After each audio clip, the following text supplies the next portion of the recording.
Sa gitna ng lungsod, sa isang lumang gusali na halos nakalimutan na ng panahon, may isang parking lot na bihira ng mapuno.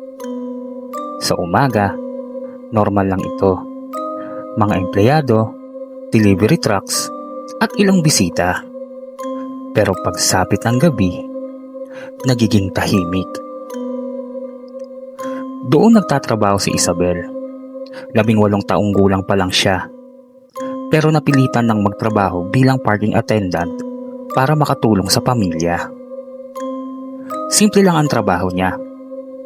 Mag-guide ng sasakyan, magbantay ng entrance, at maglista ng mga pumapasok at lumalabas.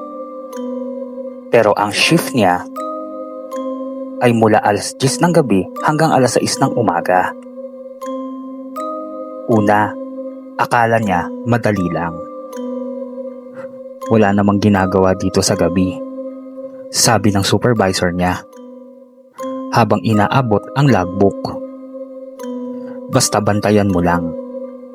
Ngumiti si Isabel. Okay po sir. Pero hindi niya alam,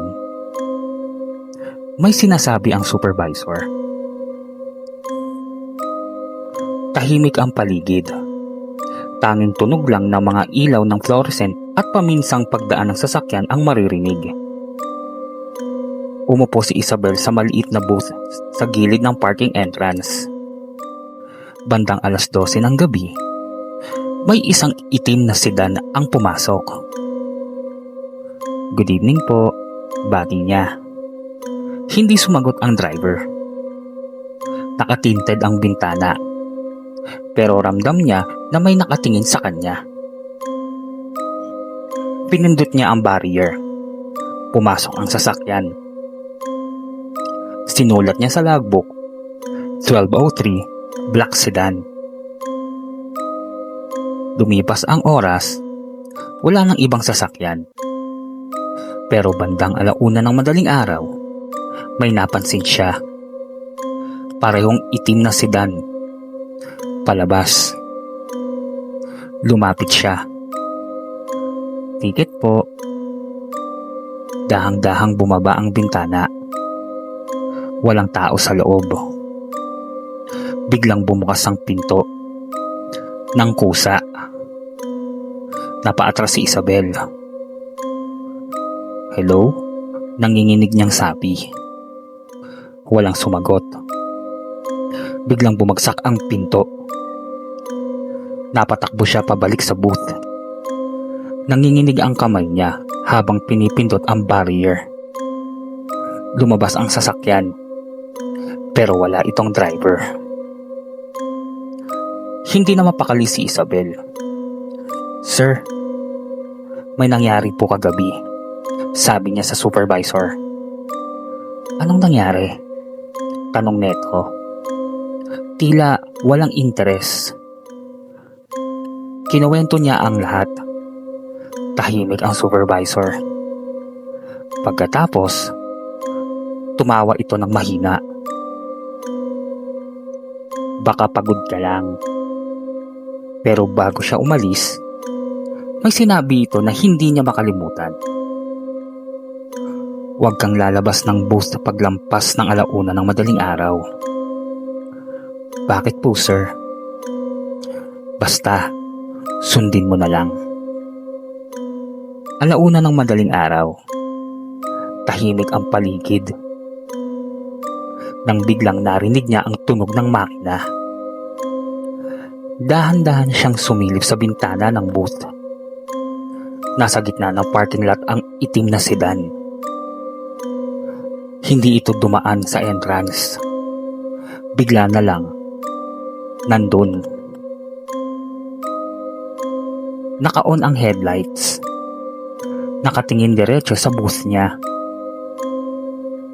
Namatay ang ilaw. Bumukas ulit. Mas malinaw. Sa loob ng sasakyan, may tao na. Isang babae. Mahaba ang buhok, nakayuko. Dahan-dahan, itinaas nito ang ulo. Maputla ang mukha. walang mata. Hindi na nakagalaw si Isabel. Biglang bumukas ang pinto ng booth. Hindi niya ito hinawakan. May malamig na hangin na pumasok. Narinig niya ang yabag. Paisa-isa. Papunta sa kanya. Hindi ka dapat nandito. Bulong ng boses sa likod niya. Dahan-dahan siyang lumingon. Nakatayo ang babae mula sa sasakyan. Pero ang katawan nito, basa. Parang galing sa tubig. At ang paa, hindi sumasayad sa lupa. May kapalit ang bawat bantay, sabi neto. Biglang nagdilim ang paligid. Pagmulat ni Isabel, umaga na. Nasa loob siya ng booth. Parang walang nangyari. Pero may kakaiba. May bagong entry sa logbook. Hindi niya sulat.